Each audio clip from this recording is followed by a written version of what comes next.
हर हर महादेव दोस्तों। तो दोस्तों आप सोच रहे होंगे कि आज मैंने आपसे या गुड मॉर्निंग क्यों नहीं बोला, नमस्कार दोस्तों क्यों नहीं बोला। दोस्तों जैसा कि आप सब जानते हैं, आप इन दिनों आजकल सावन का महीना चल रहा है और सावन के महीने में लोग हर हर महादेव ही बोलते हैं, बम बम भोले बोलते हैं, जय भोले की बोलते हैं, शिव शिव शंभू बोलते हैं।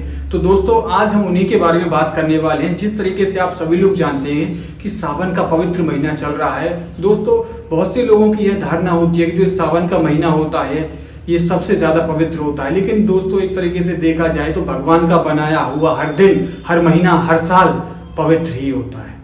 ये तो एक बस लोगों की सोच बन चुकी है कि पूरे साल भर में केवल सावन का महीना ही पवित्र होता है।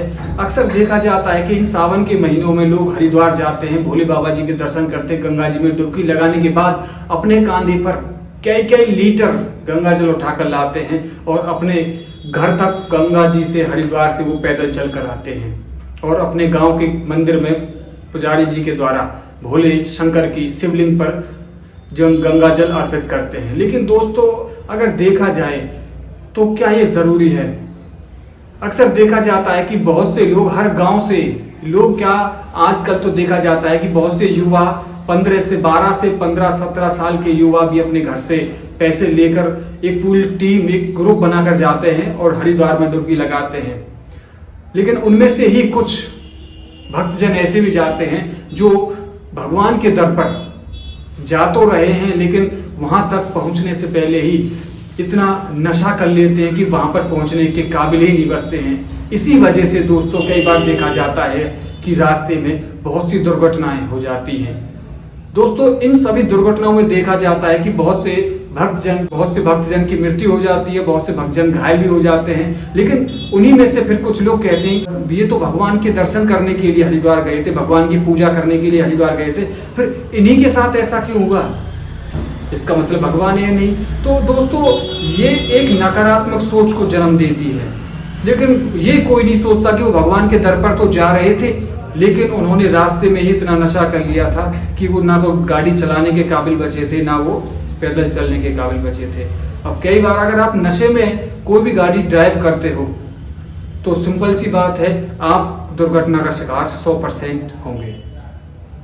इसलिए सावन के इस पवित्र महीने में अगर आपको यह है कि मुझे भगवान को प्रसन्न करना ही है तो आप हरिद्वार जाते हो तो गंगा जी में डुबकी लगाने के बाद ये प्रण लीजिए कि ना तो हम जीवन में कभी कोई नशा करेंगे और ना ही अब समाज में गलत चीजों को बढ़ावा देंगे। लोग गंगा जी में डुबकी लगाने के बाद वहां से गंगा जल तो ले आते हैं, जब से आप घर से जाते हो और गंगा जी से वापस आते हो तब तक जिस तरीके से आप अपने आप को पवित्र रखते हो तो प्रण लीजिए कि आप जीवन भर अपने आप को इस तरीके से पवित्र रखेंगे और सनातन धर्म को बढ़ावा देंगे। भगवान उसी में आपसे प्रसन्न हो जाएंगे। आजकल जो युवा पीढ़ी, अगर हम आज की युवा पीढ़ी की बात करें तो ज्यादातर 50% युवा पीढ़ी गलत रास्ते की तरफ जा रही है। अगर आप हरिद्वार जाते हैं, गंगा जी में डुबकी लगाने के बाद भोलेनाथ जी के दर्शन करते हैं तो उनके समक्ष खड़े होकर ये प्रण लीजिए कि मैं समाज में अच्छी चीजों को बढ़ावा दूंगा, जरूरतमंदों की मदद करूंगा और भगवान के प्रति लोगों की रुचि को और बढ़ाऊंगा।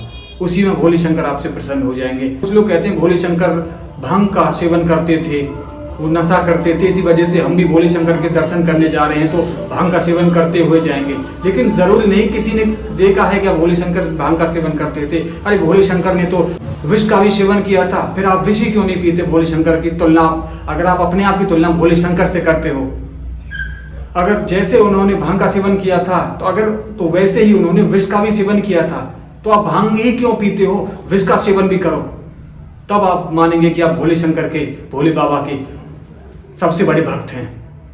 तो दोस्तों आज का विषय बस यही था कि अपने आप को सुधारें और सच्चे मन से, सच्ची श्रद्धा से भगवान की पूजा करते रहें। जरूरी नहीं कि हम सावन के महीने में ही ये चीजें फॉलो करें। अपने जीवन के हर दिन को आप सावन का महीना मानो तो जिंदगी स्वर्ग बन जाएगी। जय भोले शंकर।